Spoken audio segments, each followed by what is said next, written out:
على إحسانه وشكر على توفيقه وامتنانه والصلاة والسلام الأتمان الأكملان على رسول الله صلى الله عليه وسلم وعلى آله وصحبه وبعد. Kita melanjutkan kajian kita di surat, di bahasan yang ke-5, ya, di bab yang ke-5 pada bahasan tentang Al-Quran dan tafsir Quran. Pada bahasan yang ke-5 ini, Imam Ibnu Qayyim rahimahullah ta'ala rahmatan wasi'ah mengkaji tentang kandungan umum dari surat Qaf. Kandungan umum dari surat Qaf.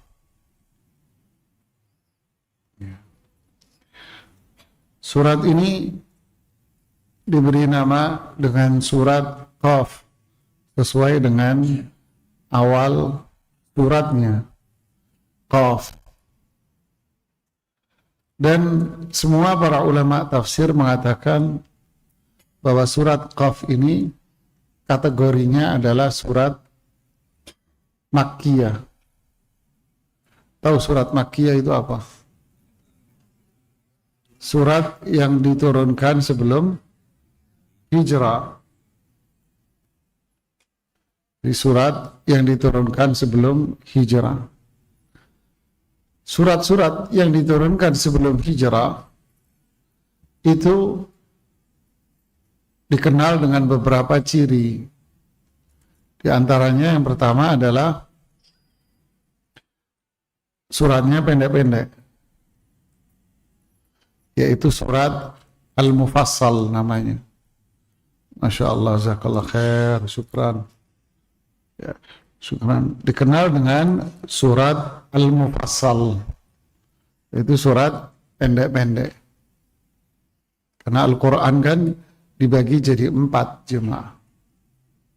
Yang pertama yang disebut dengan tiwal, surat yang panjang-panjang 150-200 ayat. Yang kedua namanya mi'un, yaitu surat-surat yang di atas 100 ayat. Mi'un namanya. Maksudnya mi'ah, 100 ayat ke atas. Yang ketiga namanya mathani. Mathani ini surat-surat yang jumlahnya 100 ke bawah. Ya. Yang keempat namanya mufassal. Ini mufassal. Nah, mufassal itu surat-surat pendek dan suratnya terdiri dari ayat-ayat yang pendek-pendek, sehingga bisa jadi satu lembar itu banyak sekali ayatnya kan, karena terlalu banyak fasal. Fasal itu apa? Fasal itu terlalu banyak sekat-sekatnya, jedah-jedahnya, potongan-potongannya, ayatnya banyak. Surat mufassal dari mana dimulainya? Ada yang mengatakan dimulai dari surat Qaf ini. Dan ini yang dikuatkan oleh Imam Ibnu Katsir di dalam tafsirnya. Beliau berdalil dengan riwayat-riwayat hadis dari sahabat. Sebagian mengatakan surat mufassal dimulai dari Hujurat, seperti Imam An-Nawawi rahimahullah. Nah, ciri surat yang Makkiyah itu pendek-pendek. Kemudian surat Makkiyah banyak bicara tentang iman, pokok-pokok keimanan. Bicara tentang keimanan, bicara tentang kematian, bicara tentang hari kiamat, bicara tentang hari akhir, kebangkitan, hisab, surga, neraka. Ya, ini tema-tema tentang membangun keimanan. Adapun surat Madaniyah yang setelah hijrah panjang-panjang, bicara sudah terinci tentang apa? Hukum-hukum. Nah, ini sekedar memberikan pemahaman kita tentang Al-Quran.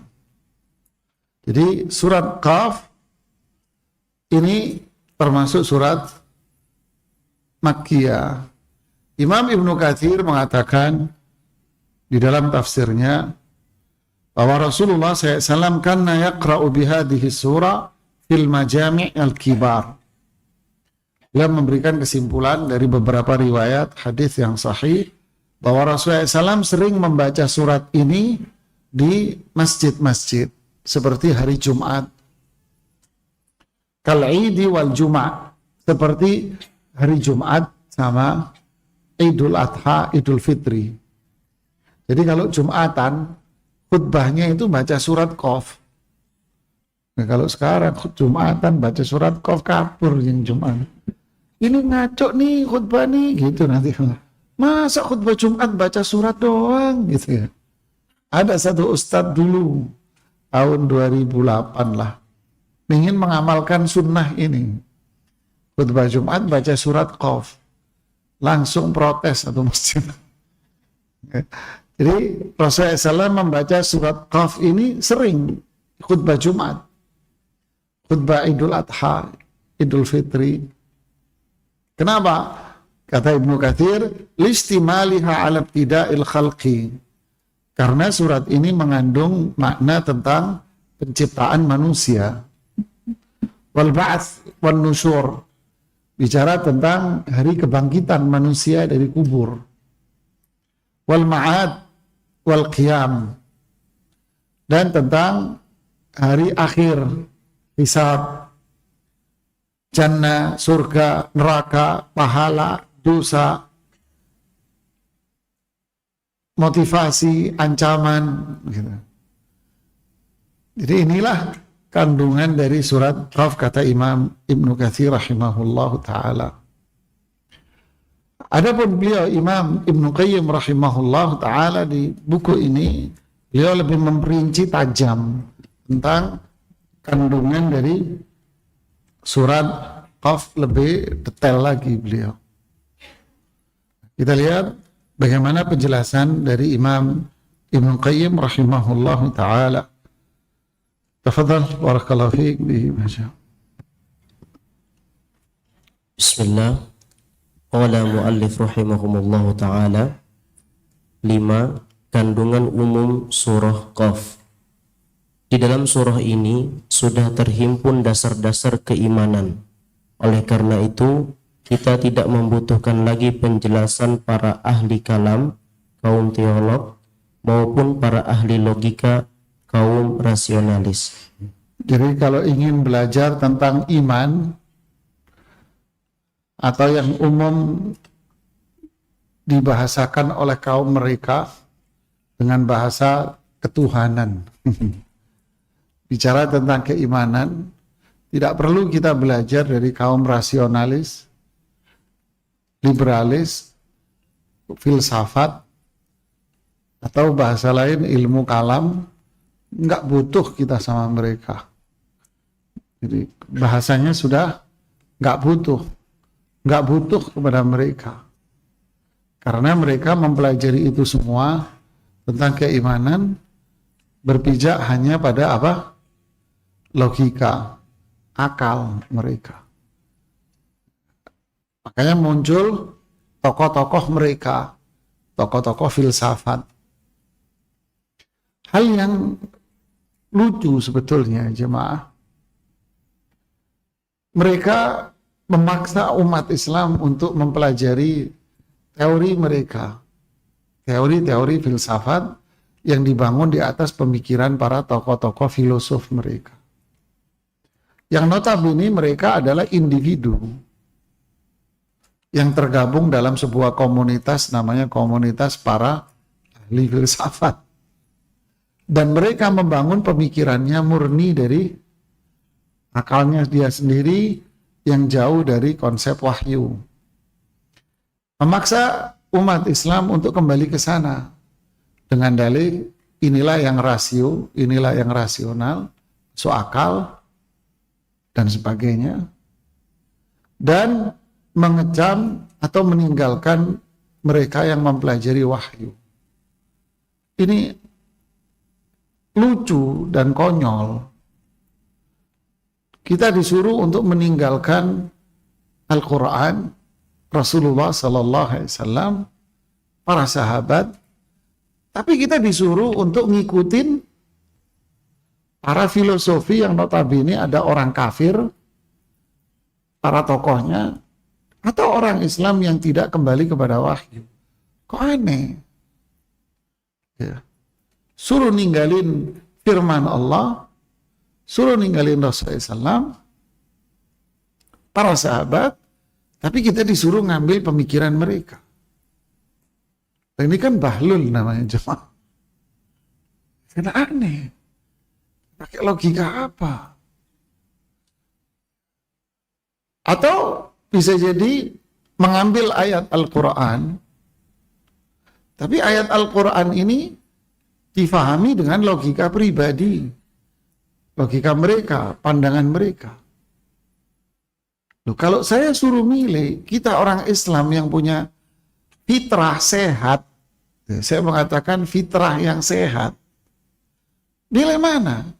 Penjelasan Al-Quran dari Rasulullah SAW, para sahabatnya, para tabi'in, atau dari mereka? Hah? Ya orang yang punya fitrah sehat, ya kan milih, ngapain gue milih lo?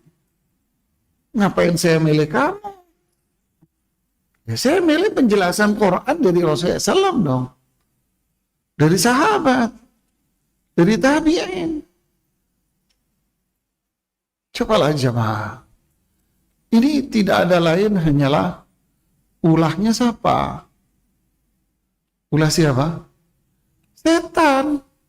Setan ngomong, la aq'udanna lahum siratakal mustaqim. Saya akan halangi mereka untuk jalan di jalan yang lurus. Saya halangi mereka agar mereka nggak lewat jalan yang lurus ke surga. Jangan dihalangi sama setan. Gimana caranya? Fasayyanu lahu ma baina aydihim wa ma khalfahum. Dibikin indah. Dikemas dengan kemasan yang luar biasa, seolah-olah itu indah. Padahal itu adalah bangkai yang dikemas dengan kemasan keju. Padahal ini bangkai. Ini yang harus kita sadari jemaah. Kenapa harus belajar tentang keimanan dari mereka? Ilmu kalam, filsafat.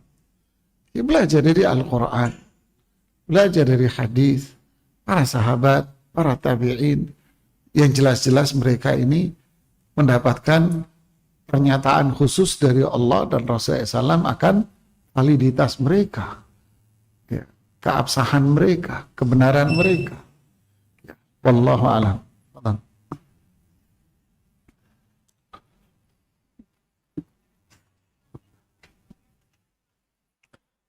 Surah Qaf menjelaskan tempat bermula dan tempat kembali, tauhid, kenabian, iman kepada malaikat, dan pengelompokan manusia ke dalam golongan yang celaka dan golongan yang beruntung, beserta sifat-sifat kedua golongan tersebut. Surah ini, ya, jadi surat Qaf menjelaskan tempat bermula dan tempat kembali. Maksudnya tempat bermula ini apa? Penciptaan manusia pertama kali, yaitu di rahim ibunya, kemudian keluar di alam dunia, kemudian setelah itu dia akan kembali, yaitu ke akhirat. Makanya disebut dengan al-akhirah. Apa akhirah? Yang terakhir. Itu sudah terakhir. Dan disebut pula di beberapa ayat dengan wa ilaihi turja'un, dan disitulah kalian pulang kembali.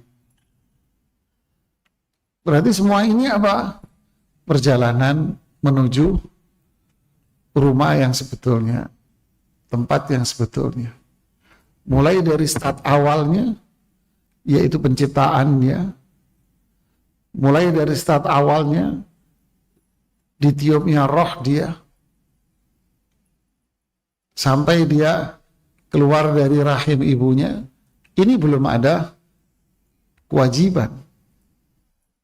Lalu dia keluar ke bumi. Di bumilah dia ada kewajiban. Di dunia dia ada kewajiban. Disitulah ada wahyu. Disitulah ada Rasulullah SAW. Disitulah ada profilnya, yaitu sahabat. Disinilah kewajiban, amal. Lalu setelah itu pulang ke tempatnya. Untuk apa? Ya udah panen. Untuk menuai hasil. Makanya ini semua diumpamakan oleh Rasulullah SAW seperti apa? Seperti gharib atau abiru sabilin. Dunia ini diumpamakan seperti orang asing yang lagi merantau. Dia tahu tinggal di sana dia tidak akan selamanya. Dan dia yakin dia tinggal di sana untuk mengumpulkan apa? Bekal. Dia akan pulang dengan membawa bekal, lalu dia akan membangun rumah kebahagiaan di tempat dia. Inilah gharib. Awabiru sabilin, atau seperti orang yang nyebrang jalan. Dia akan berhati-hati karena di sana terlalu banyak rintangan-rintangan yang bisa menabrak dan menghancurkan dia. Inilah kehidupan dunia. Seperti kata Ali bin Abi Thalib yang disebutkan oleh Imam Bukhari secara ringkas, bahwa ad-dunya daru amal wal akhiratu daru jaza. Dunia ini tempat beramal, akhirat itulah pulang. Makanya disebut dengan apa? Pulang akhirat. Masalahnya akhiratnya ini pulangnya punya rumah apa nggak punya rumah, ya kan? Punya tempat untuk beristirahat atau malah jadi sengsara dia. Itulah di akhirat. Makanya disebut dengan tempat kembali. Bicara tentang tauhid. Tauhid ini apa? Apa itu tauhid coba? Hah? Apa tauhid?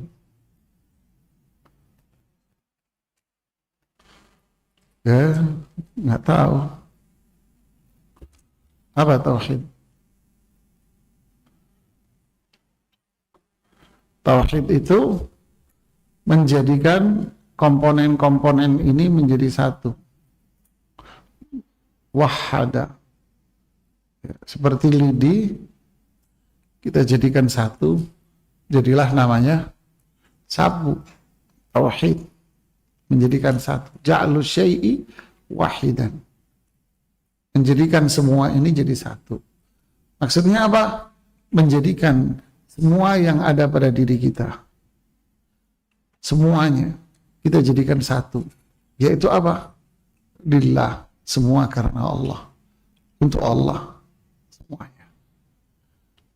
Qul inna salati wa nusuki wa mahyaya wa mamati lillah. Semua karena Allah. Kenapa kok karena Allah? Ya, karena Allah pun yang esa. Allah pun esa di dalam pengaturan dan kekuasaan alam. Allah pun esa di dalam kesempurnaan keagungannya, kemuliaannya. Allah pun esa dalam hal ibadah. Sehingga manusia pun harus kembali kepada satu pula, yaitu Zat yang Maha Esa. Tauhid. Kenabian,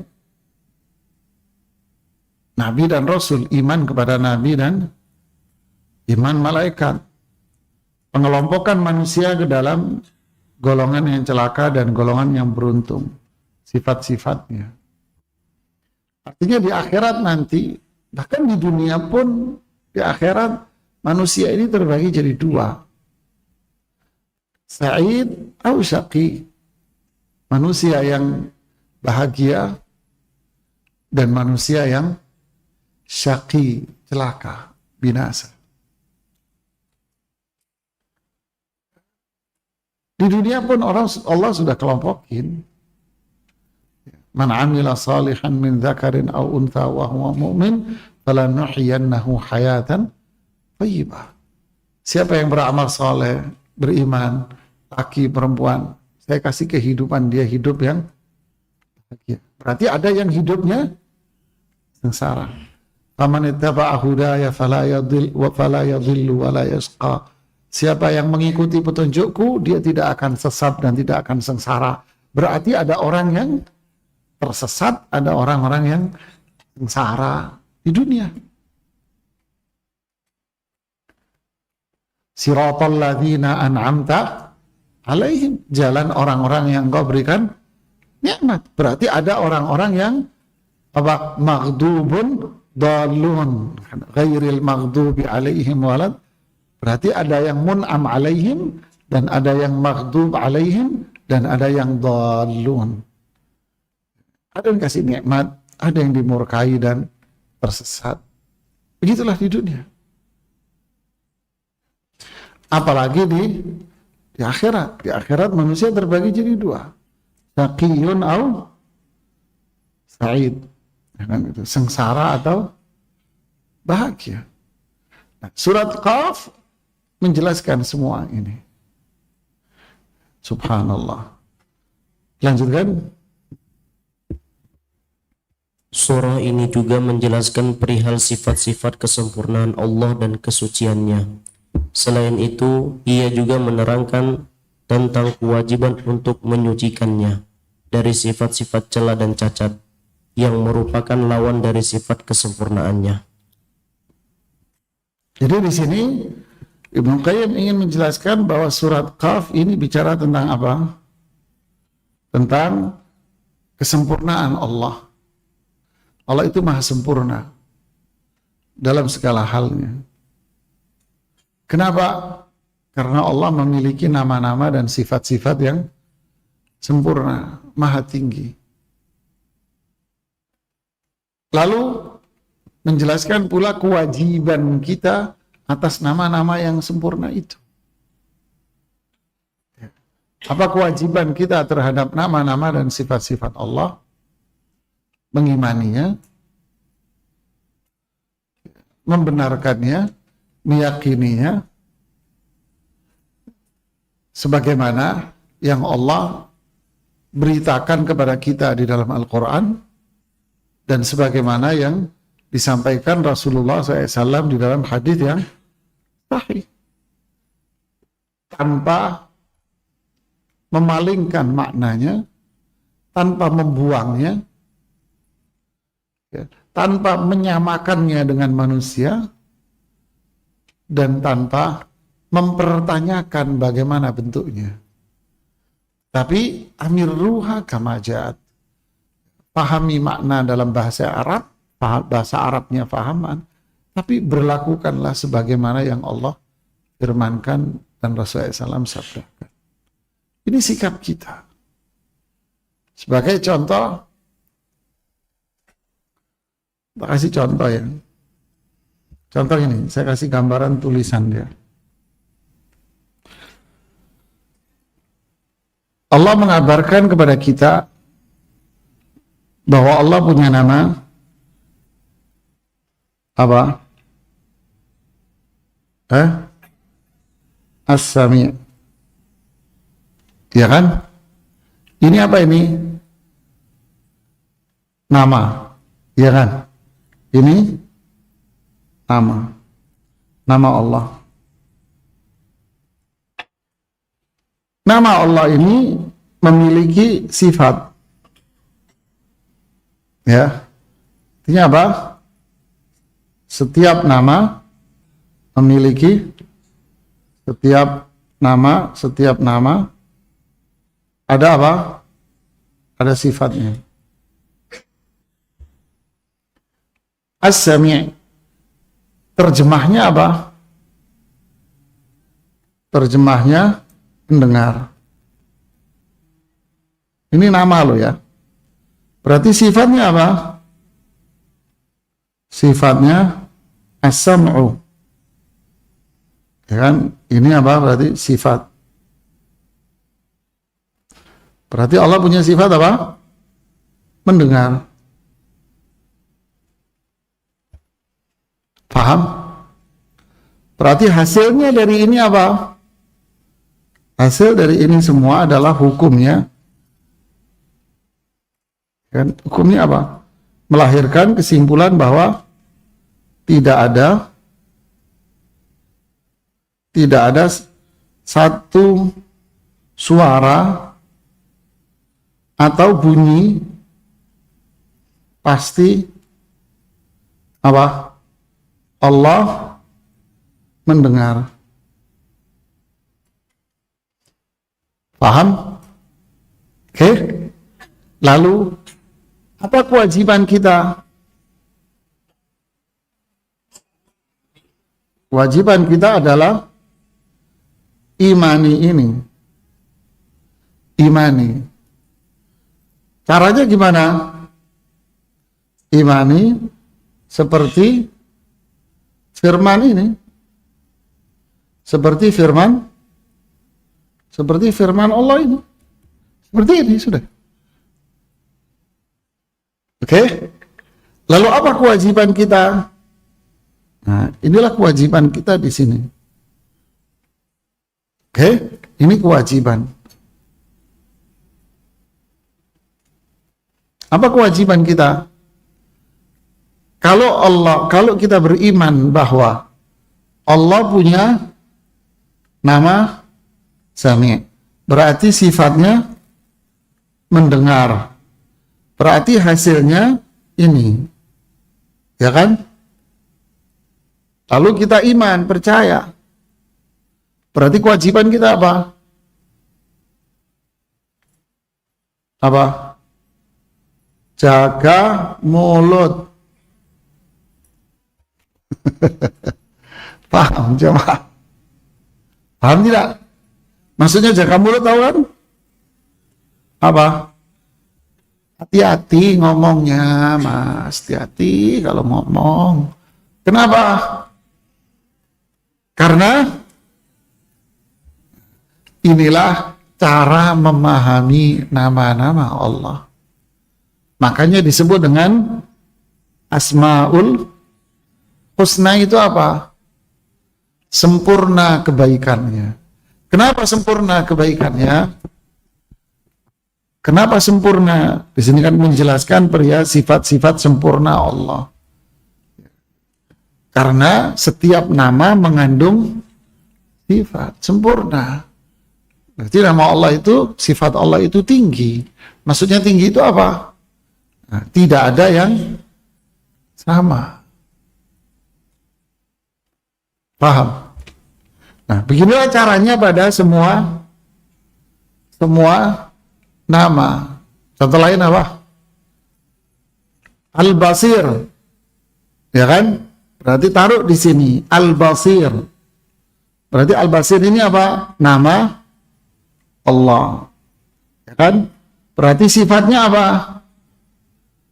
Al-Basar. Basar itu apa? Berarti sifat Allah apa? Melihat. Berarti Allah melihat. Berarti hukumnya apa? Kalau Allah punya sifat melihat, apa? Tidak ada satu gerakan pun di muka bumi ini, di alam ini, pasti Allah melihatnya. Kewajiban kita apa? Imani firman Allah ini apa ada. Lalu kewajiban kita apa? Jaga sikap, perbuatan. Faham?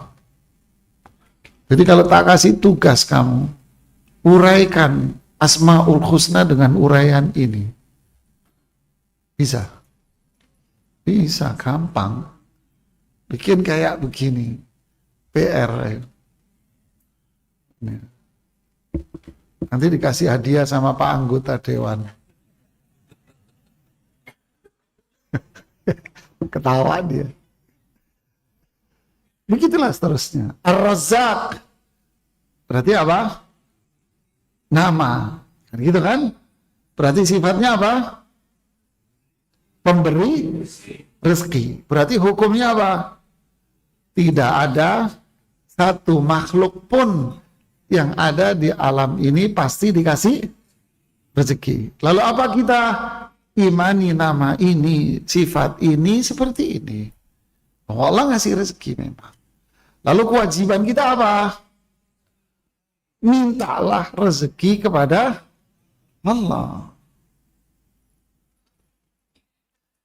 Jangan minta ke kuburan. Gampang kan sebetulnya kan? Nah, inilah namanya Allah punya nama-nama dan sifat. Kewajiban kita imani, lakukan kewajibannya.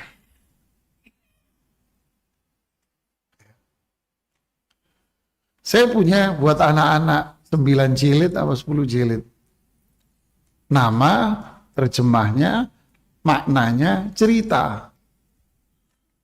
Berkaitan dengan dunia mereka, lalu kandungannya. Berarti kita harus begini. Tahun itu anak bikin itu. Itu angel, bahaya kalau salah. Paham ya? Memahami Asmaul Husnain begini. Fadal, dilanjutkan. Allah Subhanahu wa Ta'ala juga menjelaskan di dalam ayat ini tentang dua kiamat, yaitu kiamat sugro, kecil, dan kiamat kubro, besar. Juga tentang dua alam, alam akbar, terbesar, yaitu akhirat, dan alam asghar, terkecil, yaitu dunia. Ya, berarti surat ini juga bicara tentang namanya kiamat. Ya. Kiamat itu apa? Disebutkan kiamat. Dijelaskan kiamat itu apa? Kiamat itu ada dua, kecil dan besar. Kiamat kecil ini apa? Maksudnya kiamat kecil ini adalah tanda-tanda. Ini tanda-tanda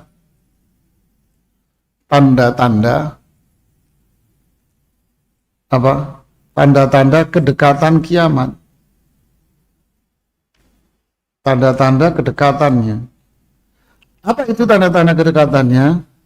Keburukan. Ya kan? Keburukan, kemungkaran yang terjadi. Ada berapa? Banyak sekali. Ya, sangat banyak. Banyak sekali. Apa itu? Diutusnya Rasulullah SAW. Bu'ithu wasa'atu kahatain. Saya diutusnya saya sebagai Nabi Rasul sama kiamat itu begini. Ya. Banyak sekali. Munculnya bangsa Turk. Gitu. Bangsa Turk, kata Rasulullah SAW. Yaitu orang yang wajahnya rata, putih, rambutnya ngelingker-ngelingker, dan mereka berpakai bulu wol. Nanti dia akan menguasai duniamu dan menguasai negerimu. Mereka akan merampas apa yang kamu miliki. Matanya sipit-sipit, kata Rasulullah SAW. Rasulullah SAW sudah ngomong jauh-jauh hari. Ya. Jadi inilah tanda-tanda kiamat. Ilmu diangkat, kejahilan merebak, riba menjadi komoditi, khamr merakyat, gitu kan? Zina jadi kebutuhan orang. Terus apa lagi? Bahkan mereka akan dengan terang-terangan melakukan zina di jalan-jalanan dan berbagai macam kemaksiatan. Adapun tanda yang besar, tanda besar, Rasulullah SAW mengatakan, innahu la taqumu sa'ah hatta tarawunaha asyara ayat. Inilah yang disebut dengan tanda apa? Kiamat besar. Ada berapa? Ada 10 tanda. Berarti setelah ini apa? Ya udah, meleduk alam ini. Habis. Begitu juga di sini alam akbar, alam asghar. Alam akbar adalah hari akhirat. Akhirat lebih besar daripada dunia. Makanya disebut dengan alam asghar. Kita dengarkan azan dulu.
Fadhal, dilanjutkan. Selain itu, surah ini pun menerangkan proses penciptaan manusia, kematiannya, kebangkitannya kembali, serta kondisinya ketika ia mati dan pada hari ia dibangkitkan kembali di akhirat. Lebih lanjut, dipaparkan mengenai pengetahuan Allah terhadap diri manusia dari segala sisi kehidupannya. Bahkan dia mengetahui bisikan-bisikan hatinya. Jadi di surat ini dijelaskan pula tahapan kehidupan manusia. Ya, dijelaskan tahap kehidupan manusia yang akan dilaluinya. Seperti apa?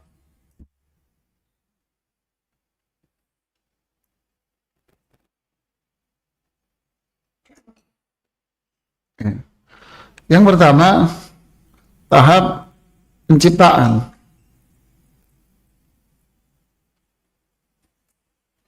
Ini yang pertama. Ya kan? Penciptaan manusia juga ada tahapannya. Yang pertama, 40 hari pertama. Ya kan?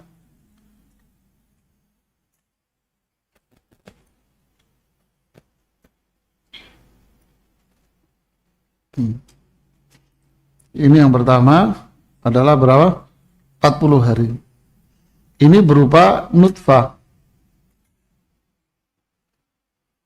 Yang kedua, 40 hari juga berupa apa? Tsumma yakunu alaqah. Alaqah. Alaqah ini apa? Darah. Tsumma yang ketiga, penciptaan yang ketiga, 40 hari juga. Jadi apa? Mudghah.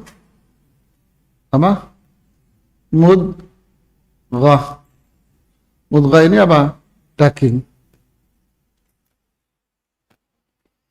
Ya. Berarti sudah berapa bulan ini? 4 kan? 4 ya? Nah, 4 bulan. Nah, disinilah baru ditiup roh. Anggaran hidupnya berapa? Anggaran hidup. Anggaran belanjanya. Untuk hidup. Terus apa lagi? Bahagia atau sengsara? Bahagia atau sengsara? Ini tahapan penciptaan. Berarti tahapan penciptaan ini di mana? Rahim. Gitu kan? Oke. Habis itu kemana dia? Dunia. Ya kan? Nah, dunia inilah tempat apa? Amal. Nah, di sini amal dia. Habis dunia apa? Kubur.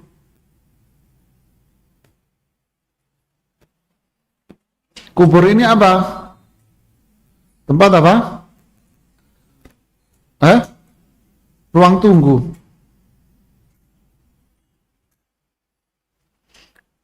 Ruang tunggu ini ada 2. Nikmat atau adab. Ruang tunggunya. Lah yang mempengaruhi ruang tunggu ini apa? Amal ini. Nyambung? Ya. Nah, baru setelah ini kemana dia? Nah, disinilah kebangkitan kembali serta kondisinya ketika ia mati dan pada hari ia dibangkitkan kembali dari akhirat. Berarti setelah ini dia apa? Kebangkitan. Ya kan? Di sini kebangkitan. Nah, ini bangkit ini. Bangun lagi dia. Habis dari bangun kemana dia? Kumpul dulu lah. Kumpul dulu. Kumpulnya di mana ini? Nah, inilah yang namanya mahsyar. Habis ngumpul-ngumpul ngapain? Hisab.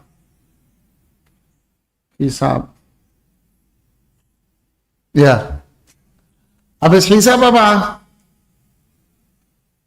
Belum. Habis hisab, sidang. Loh, apa bedanya hisab sama sidang? Hisab itu manusia dengan Allah. Kalau sidang, manusia dengan... Habis ini ngapain? Timbang atau mizan. Habis ini apa? Mizan. Di sini ada tempat istirahat, namanya haud. Ini tempat istirahat haud. Buat siapa haud ini? Khusus. Khusus siapa?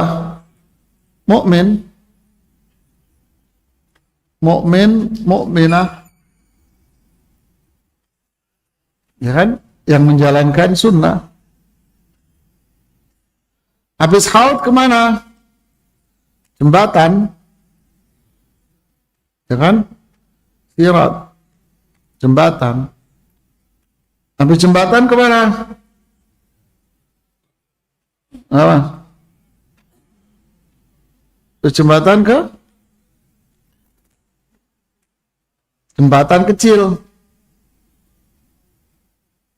Jembatan. Ada lagi jembatan kecil. Namanya kontorah.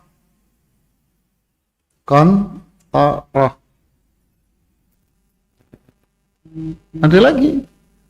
Ini berapa ribu ratus tahun ini. Terus dari sini kemana? Nah, disinilah terpecah. Baru di sini terpecah surga, neraka. Nah, ini endingnya sini.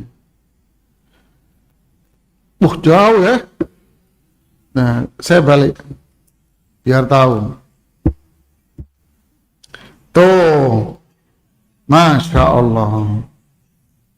Ya kan?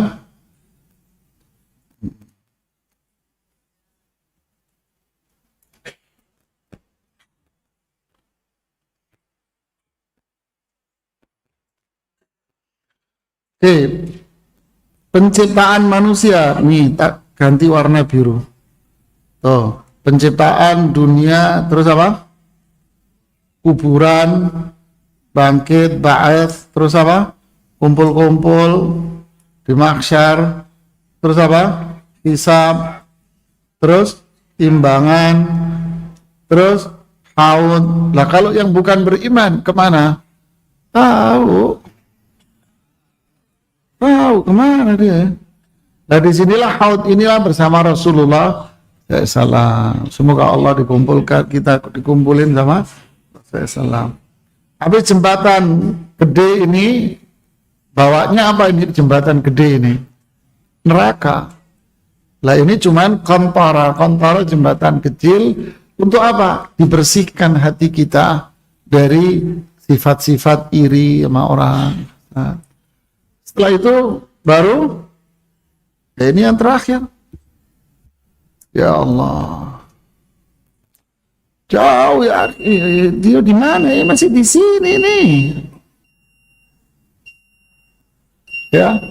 Di sini ini masih di sini nih. Ya. Subhanallah ya. Ini kita masih di sini nih. Kita masih dalam proses apa? Ini ngumpul-ngumpulin inilah.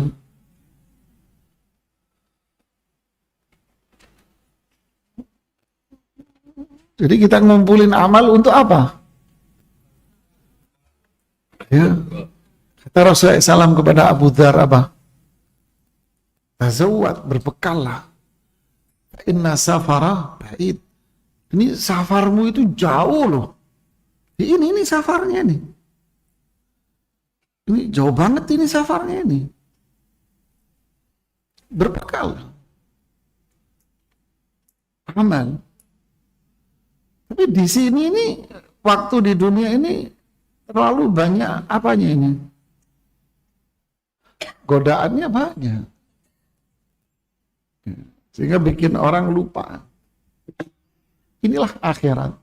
Inilah dunia manusia. Doa yang baik apa? Allahumma rzuqna taubatan nasuha qablal. Ya Allah, karuniakan kita taubah nasuh sebelum wafat. Terus apa lagi? Allahumma inni as'aluka al-afwa. Aku memohon maafmu atas kesalahanku. Dan keselamatan dunia dan terus apa lagi? Allahumma hasibni hisaban, hisab yang ringan. Hisab yang ringan. Fa idza sa'altumullah fas'alul firdaus. Kalau kamu minta sama Allah, minta surga aja. Ini. Allahumma inni as'alukal jannah wa ma qarraba ilaiha min qaulin aw amal. Ya Allah, aku memohon kepadamu surga dan semua amalan-amalan yang bisa menjadikan aku penghuni surga. Wa na'udzubika minan nar wa ma qarraba ilaiha min qaulin aw amal. Aku berlindung kepadamu dari neraka dan semua amalan-amalan yang bisa menjadikan aku masuk neraka. Sebenarnya kalau kita belajar ini, nggak nafsu ya melihat ke Allahu Akbar. Baik, fadal dilanjutkan. Diterangkan pula di dalamnya bahwa Allah memerintahkan para malaikat pencatat amal untuk mencatat setiap ucapan yang dikatakan hambanya, agar pada hari kiamat kelak ia mendapatkan balasan yang setimpal. Ini yang disebutkan di surat Qaf, ma yalfidhu min qawlin illa waladaihi raqibun atid. Lihat detailnya firman Allah ini. Ma yalfidh. Apa yalfidh itu? Melafalkan. Tidaklah seseorang melafalkan. Melafalkan, lafad. Kata. Apalagi kalimat. Pasti di situ ada yang mencatat baik atau buruk. Contoh, wala taqul lahuma uff. Jangan ngomong sama ibumu, ayahmu. Kata.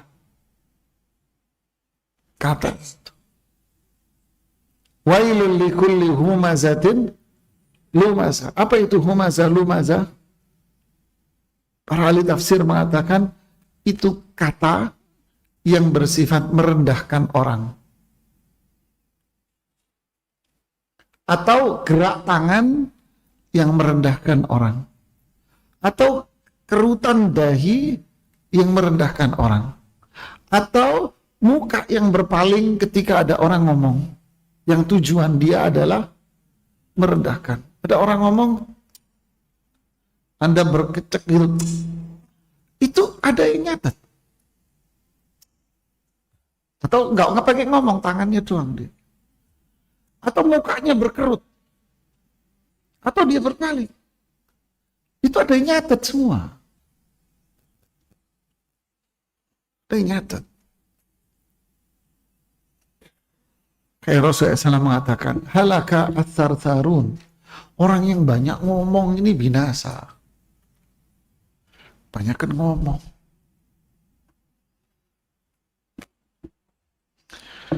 Subhanallah ya. Lihat jemaah, ma yalfid, tidak kata. Innal 'abda la yatakallamu bi kalimah ma yulqi laha bala. Innal 'abda la yatakallamu bi kalimah min ridallah ma yulqi laha bala. Seseorang berbicara dengan kata-kata yang membuat Allah suka, ridha. Dia bisa jadi nggak sadar atau dia sadar. Allah akan masukkan dia ke dalam surga. Bisa jadi seseorang yatakallamu bi kalimah min sakhatillah, yang membuat Allah marah dengan kata-kata itu. Dia akan masuk neraka di kedalaman 70.000 tahun. Seorang sahabat datang, "Ya Rasulullah, aku ingin jihad bersamamu. Aku ingin jihad samamu. Bagaimana orang tuamu?" "Iya, tadi aku kesini, orang tuaku nangis. Lihat, aku kesini mau ikut jihad, orang tuaku nangis." Apa kata Rasulullah SAW? "Irji' ilaihima." Pulang, temui ayahmu, ibumu.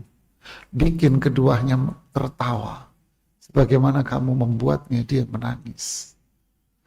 Dia bisa jadi nggak ngomong, bisa jadi cuman gerak. Jadi inilah jamaah. Ini yang disebutkan di surat Qaf. Ma yalfid, tidak melafalkan kata. Kecuali di situ ada yang apa? Ada yang nyata. Terus nanti di mana? Nah, balik kita ke sini. Di mana? Di alam. Nah, di sini nih. Nyampe di mana itu? Di sini. Ketika di mana? Hisab ini, apa yang terjadi di situ? Setiap orang, kata Rasulullah SAW, yu'ta tis'atun wa tis'una sijillan. Nanti di sini, hisab ini, setiap orang akan dikasih 99 lembar. Kullu sijillin madda basari. Satu lembarnya, panjangnya, sepanjang mata dia memandang.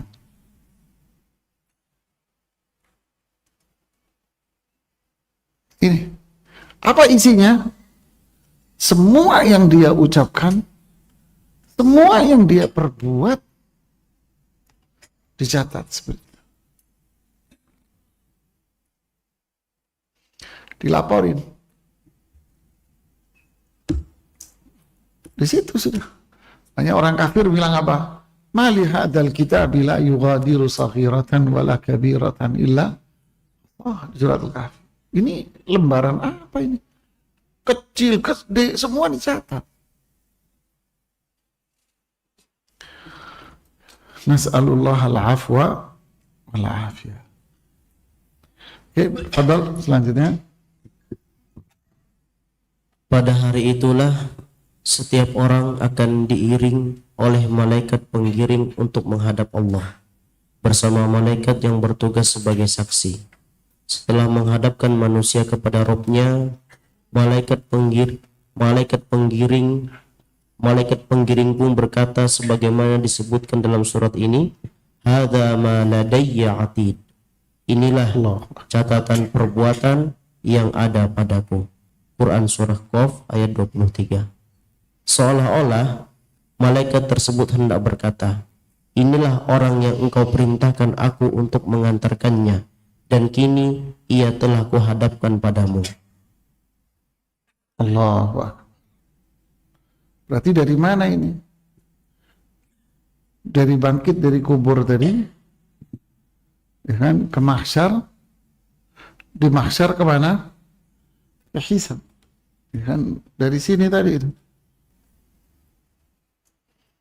Setelah bangkit dari kuburnya, ya kan, dikirim sama malaikat. Kemana? Ke mahsyar ini. Setelah dikirim ke mahsyar, ngumpul di sini, maka mereka ke hisab.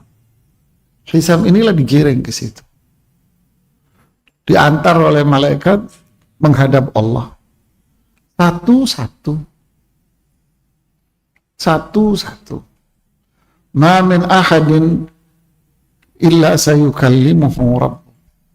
Tidak ada satu orang pun pasti dia akan berhadapan dengan Allah. Laisa bainahu wa bainahu turjuman. Tidak ada penterjemah hari itu. Ini di antara. Nih. Tadi kata Ibnu Qayyim, seolah-olah malaikat ingin mengatakan, inilah dari semenjak di dunia sampai sekarang, inilah orangnya, saya anterin ya Allah, ini amalannya dia. Deh, selesai. Malaikat. Ini hisabnya. Terus mau ngapain? Mau nyari siapa? Pengawal, ajudan, harta, kekayaannya, kekuasaan dia, tidak ada. Ainal jabbarun, ainal mutakabbirun, mana manusia yang sombong, mana yang merasa dirinya penguasa. Tidak ada. Sudah kata malaikat ini orangnya, ini catatannya.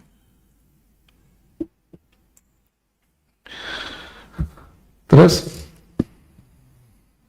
Setelah seluruh manusia dihadapkan kepadanya, malaikat itu pun diberikan tugas sebagaimana firman Allah pada ayat selanjutnya, Alqiya fi jahannama kulla kaffarin anid. Allah berfirman, lemparkanlah olehmu berdua ke dalam neraka jahanam semua orang yang sangat ingkar dan keras kepala. Quran surat Qaf ayat 24. La ilaha illallah. Kondisi demikian sama halnya dengan seorang penjahat yang dihadapkan kepada penguasa. Sesudah petugas yang menangkapnya melapor, aku telah menghadapkan fulan kepadamu, penguasa itu lantas berseru, pergilah kalian dan masukkan orang ini ke penjara. Berilah ia hukuman yang setimpal dengan kesalahannya. Allahu Akbar. Inilah surat Qaf isinya, jemaah. Ya. Sama pula dengan banyak surat yang kategori Makkiyah. Kalau melihat ini, manusia ini memang dhaif, lemah. Hanya Allah yang maha sempurna. Dan dari sini kelihatan bahwa Allah menciptakan manusia untuk ibadah. Untuk kebaikan manusia, untuk memberikan kebaikan buat manusia, untuk memberikan kasih sayang kepada manusia. Tapi manusialah yang tidak mau disayang, sehingga dia memilih jalur hawa nafsu daripada dia memilih zat yang menginginkan kebaikan buat dia. Makanya Allah murka. Alqiya fi jahannama kulla kaffarin anid. Lemparkan nih orang-orang ini ke neraka. Di surat Haqqah, khudhuhu faghulluh. Ambil nih orang-orang semua, tangkap nih orang-orang semua. Faghulluh. Ikat mereka ini semua, lehernya ikat dengan rantai-rantai dari neraka jahanam. Khudhuhu faghulluh. Kumpulin mereka, tangkap mereka, ikat mereka semuanya dengan rantai-rantai dari neraka. Lehernya kamu ikat, kata Allah. Tsummal jahima salluh. Lalu lemparkan semua orang-orang yang sudah kamu ikat itu ke dalam neraka jahanam. Lalu di dalam neraka, fi silsilatin dar'uha sab'una dhira'an fasluku. Kemudian di dalam neraka, ikat kembali mereka dengan rantai dari neraka yang panjangnya 70 hasta. Ibnu Abbas mengatakan, yaitu dimasukkan ke dalam lubang pantatnya dan keluar dari lubang mulutnya dia akan dibakar di atas neraka jahanam. Lalu Allah mengatakan, innahu kana la yu'minu billahil azim. Inilah manusia-manusia yang tak beriman kepada Allah. Wala yahuddu ala ta'amil miskin.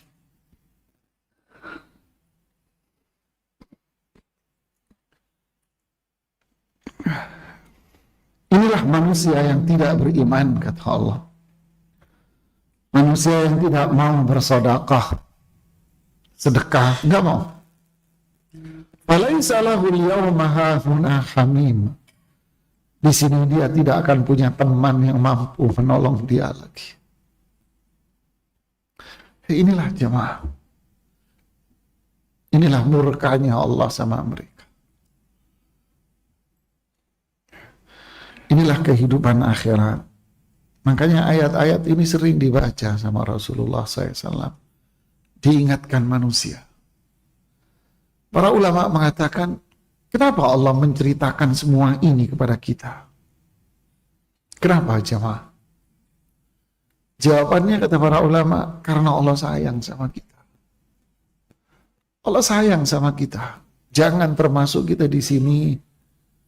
Seperti kalau kita mau jalan lalu orang mengatakan, Mas, di sana macet banget, parah.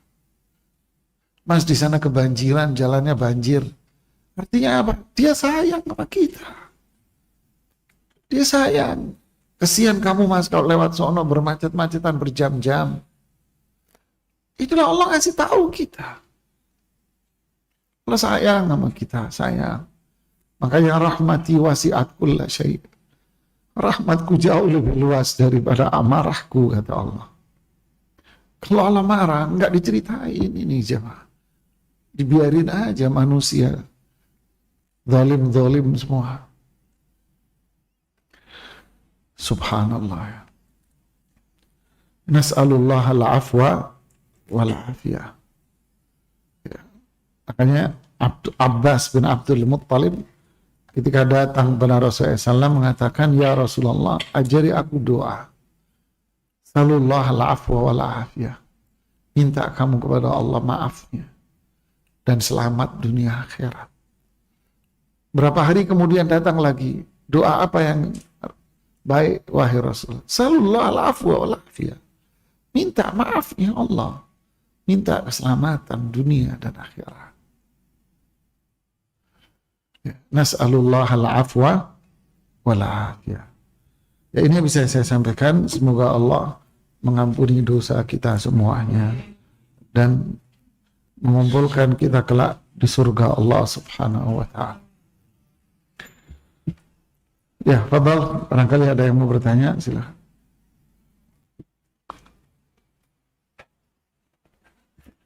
Silakan Ibu.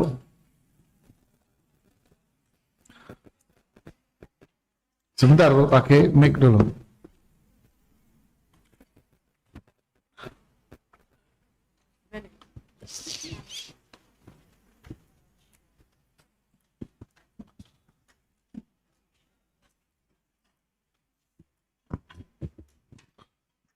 Assalamualaikum warahmatullahi wabarakatuh. Ustadz, tadi di sini dikatakan pas dihisap kita bertemu dengan Allah, menghadap Allah. Berarti dihisap itu kita udah bertemu, udah bisa melihat Allah gitu Ustadz. Bukankah kita bisa melihat Allah pasti udah di surga Ustadz? Ya, yang jelas hadis itu bunyinya, Ma min ahadin illa sayukallimuhu rabbuh. Tidaklah seorang pun melainkan pasti akan berbicara dengan Allah. Di sini disebutkan dengan redaksi berbicara dengan Allah. Tidak disebutkan bertemu dengan Allah. Ini hanya bahasa Indonesianya saja. Tapi redaksi hadisnya dia akan berbicara dengan Allah. Adapun bertemu di akhir di surga. Seperti di Al-Kahfi, faman kana yarju liqa, siapa yang berharap ketemu liqa'a rabbi, ketemu sama Rabbnya. Yaitu di mana? Di surga. Falya'mal amalan salihah wa la yusyrik bi ibadati rabbih. Itu syaratnya dua. Kalau di sini hisab, Allah akan ngajak bicara. Kita tidak berbicara lebih dari itu. Nanti tempatnya gimana? Apa itu gimana itu nanti? Nggak boleh, jangan menanya lebih dari itu.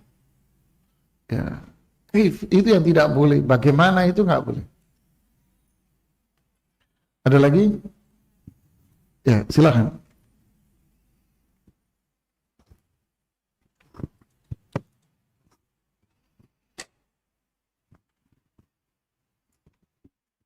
Assalamualaikum Ustaz. Ustaz, untuk yang bagi orang-orang yang tidak percaya dengan Mana yang nanya itu? Saya pikir ibu-ibu tadi. Assalamualaikum. Mana tadi? Suaranya doang. Ibu dulu Pak Ustadz. Nanti dulu, ini sudah ngomong tadi, yang mana? Oh ya, silakan Pak. Itu sebentar. Bagi orang yang tidak percaya dengan adanya yaitu siksa kubur, mereka berdalil dengan surat Yasin, a'udzubillahi minasyaitonirrajim. Qalu ya wailana mimman ba'athana min marqatina hadza ma wa'adana rahmanu wa sadaqal mursalun. Syukran Ustaz. Coba Bapak terjemahin. Mereka berkata, celakalah kami. Siapakah yang membangkitkan kami dari tempat tidur kami? Inilah yang dijanjikan Allah yang Maha Penyayang, Pengasih, dan benarlah Rasul-Rasulnya. Terus hubungannya sama statement dia apa? Bahwa di sini mereka menggarisbawahi bahwasanya siapa yang membangunkan kami dari tidur kami. Berarti dia tidur kan? Ya udah, berarti ayat itu malah bantahan buat dia. Kan dia di kuburan. Setelah dari kuburan, dia bangkit. Dia di alam kubur ini dibahasakan di situ seperti apa? Tidur. Siapa yang bangunin kami? Berarti kan ada alam kubur, lalu dia bangun, yaitu hari kebangkitan. Ya gini yang repot, orang yang bahlul nggak nyambung ya mah. Ini bantahan buat dia. Paham Pak? Apa?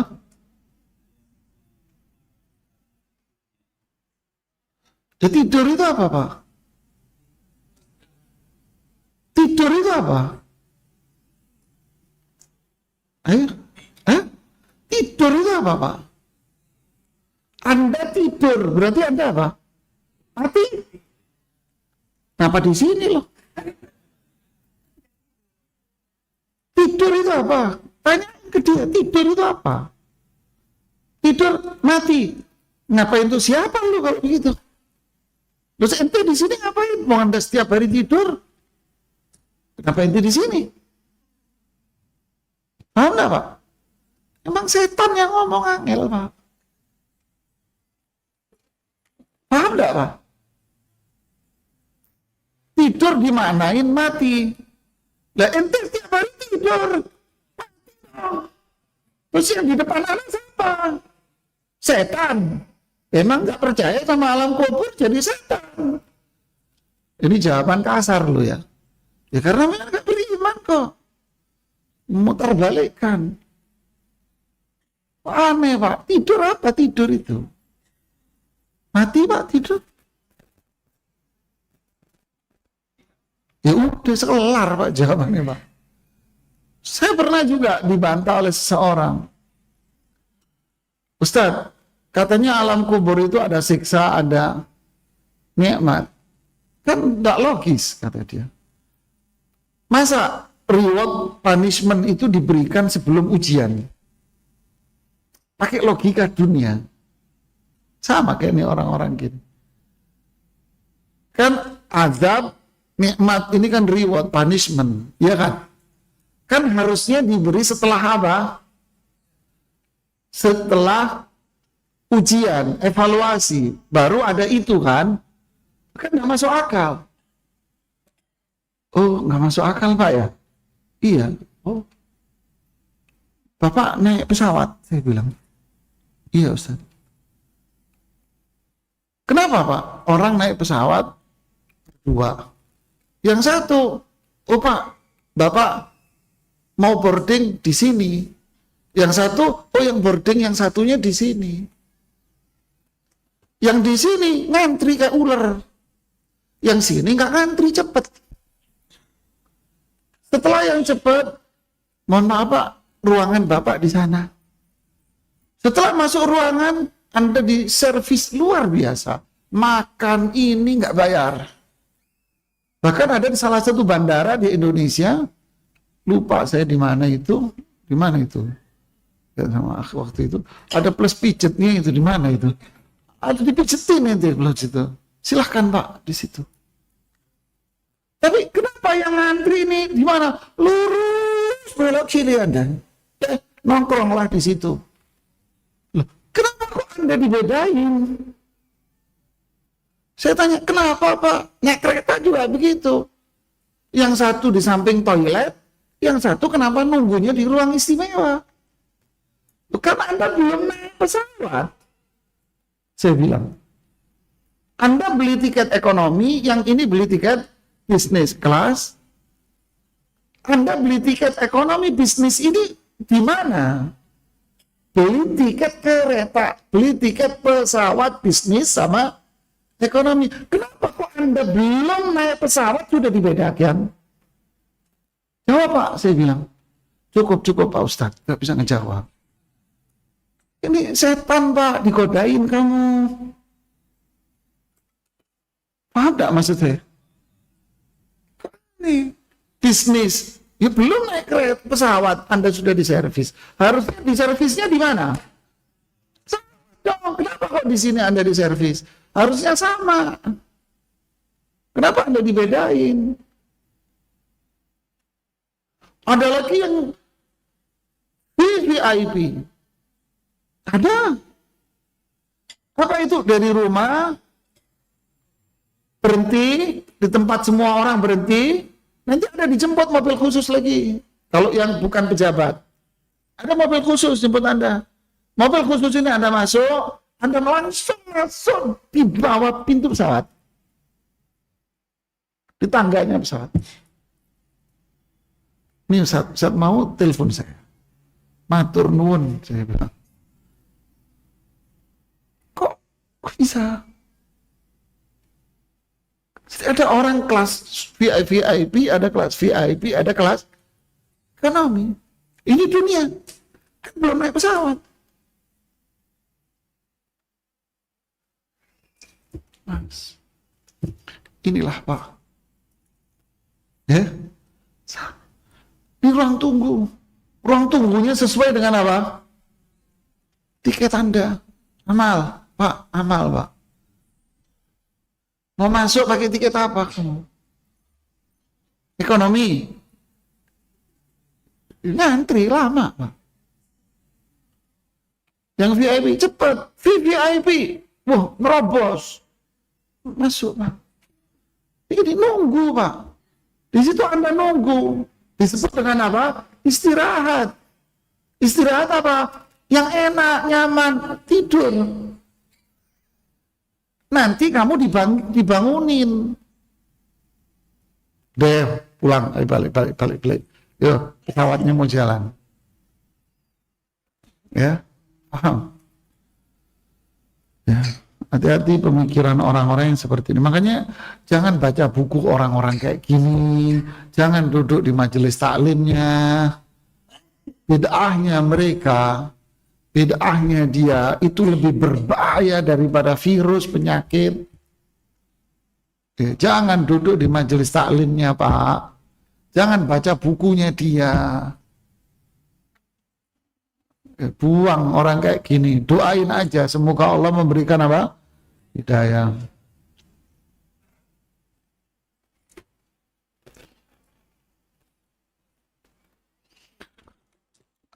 Oh ya Ibu, silakan Bu. Lupa saya. Assalamualaikum Saya terbawa kesel melihat tengah-tengahnya. Isbir Ustaz, isbir. Ya bukan kesel, emosi apa ya? Emosi memutarbalikkan ayat gitu ya. Ya, ayo. Nah, Ustaz. Assalamualaikum warahmatullahi wabarakatuh Ustaz. Assalamualaikum Ustaz. Semoga Ustaz dan para jamaah dikumpulkan bersama di surganya Allah. Amin Allahumma amin. Afwan Ustaz, izin bertanya, ini di perjalanan manusia yang panjang tadi, kita setelah melewati haud itu melewati jembatan Ustaz. Nah kemudian melewati jembatan kecil lagi. Nah yang ingin Ana tanyakan, pas setelah melewati haud itu melewati jembatan. Itu apakah itu jembatan sirat, Ustadz? Ya, yang jembatan besarnya itu sirat. Nah, Ustadz, kalau di jembatan sirat itu bukankah di bawahnya itu neraka? Iya. Nah, lalu kenapa harus melewati jembatan kecil lagi, melewati surga dan neraka? Nah, Ustadz, afwan kalau pertanyaan. Jawabannya sama, saya juga gak tahu ya kenapa ya kelewat itu. Gak tahu. Ustadz. Sama, saya juga gak tahu. Memang bawaannya dari sono begitu. Begitulah dari sono. Saya juga nggak tahu. Yang jelas di dalam hadis-hadis sahih disebutkan dengan nama Qantarah. Nah, Ustadz, Ana pernah dengar kajian juga kalau di jembatan Qantarah itu setelah manusia melewati jembatan sirat, kemudian melewati Qantarah. Nah, di Qantarah itu manusia akan dibersihkan, nanti akan dimasukkan ke surga, gitu. Ya, ya udah Maksudnya begitu saja. dibersihkan dari sifat-sifat buruknya. Apakah demikian, Ustadz? Ya. Dibersihkan di hatinya kalau masih ada kotoran-kotoran. Allah bersihkan. Jadi ini jembatan hanya untuk apa? Check-in akhir aja. Sepertinya kalau bahasa kita check-in akhir. Biar tidak ada kotoran sedikit pun di dalam hatinya.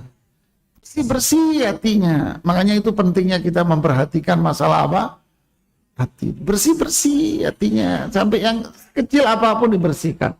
Bukan jembatan yang menentukan dia masuk neraka lagi. Tidak. Karena dia sudah selamat dari jembatan sirat itu. Dan setelah itu, pintu surga itu, apa namanya? Tertutup. Pintu surga tertutup. Kalau mungkin di gambaran ini, saya rubah sedikit, maka jadinya akan seperti ini. Mana tadi coba tampil. Saya akan rubah ini biar menghilangkan bingungan Ibu. Ya. Nah, disinilah apa? Nah, kan gini kan? Neraka di mana?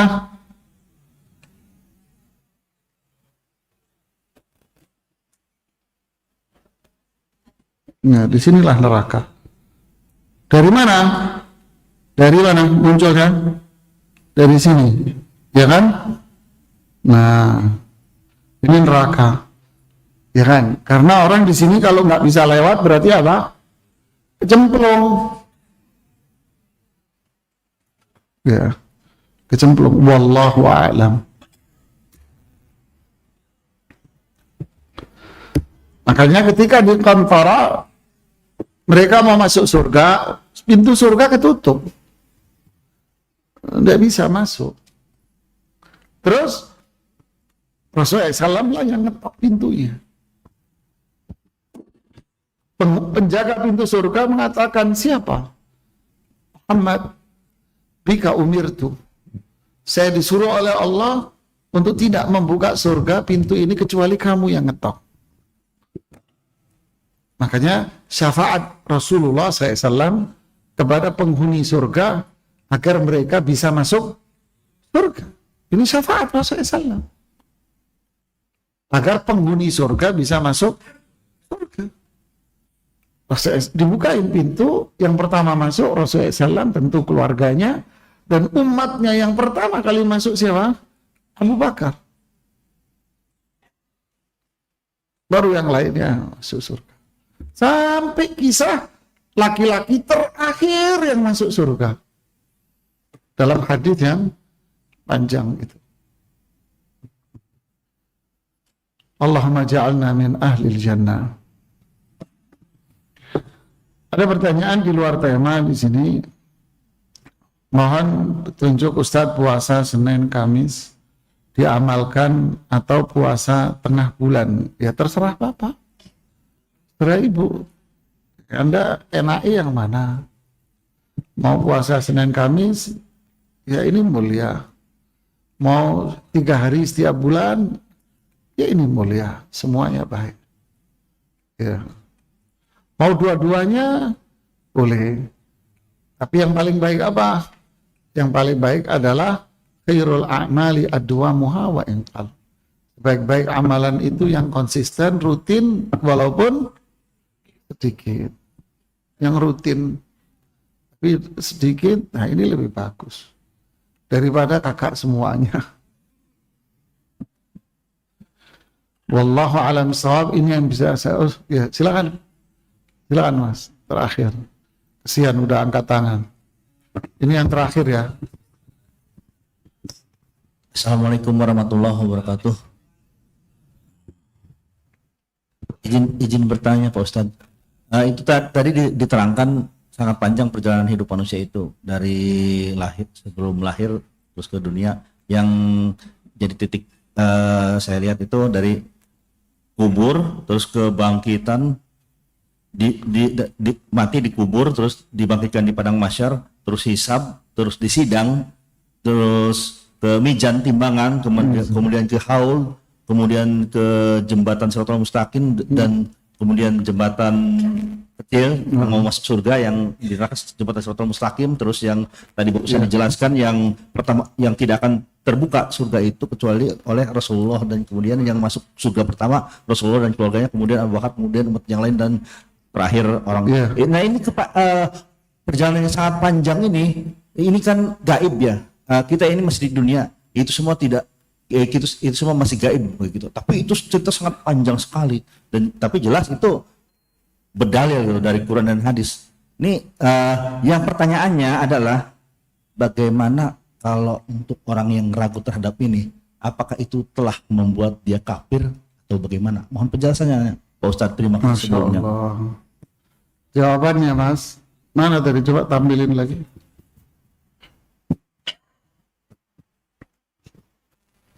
Semua ini, perjalanan ini, semua ini Mas, ya kan, setelah kehidupan, inilah yang disebut dengan apa? Iman kepada apa? Kepada hari akhir. Inilah namanya iman hari akhir, Pak. Ya. Kalau manusia nggak iman sama ini gimana? Ya kafir Pak, murtad Pak. Ya, makanya ini bagian dari rukun. Nah, Ibnu Qayyim di depan mengatakan ini adalah pokok-pokok keimanan. Orang yang tidak iman dengan hari akhir ini berarti dia tidak iman sama siapa?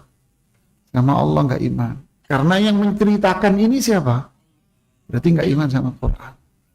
Berarti pula dia tidak iman sama siapa? Rasulullah SAW. Loh kok bisa? Karena yang menyampaikan kepada kita semua ini siapa? Rasulullah SAW. Berarti pula dia tidak beriman kepada siapa? Wahyu. Karena yang menceritakan semua ini siapa? Al-Quran. Berarti dia nggak iman semua Pak. Siapa dia? Orang kafir Pak. Murtad Pak. Anda buka Al-Quran pertama kali.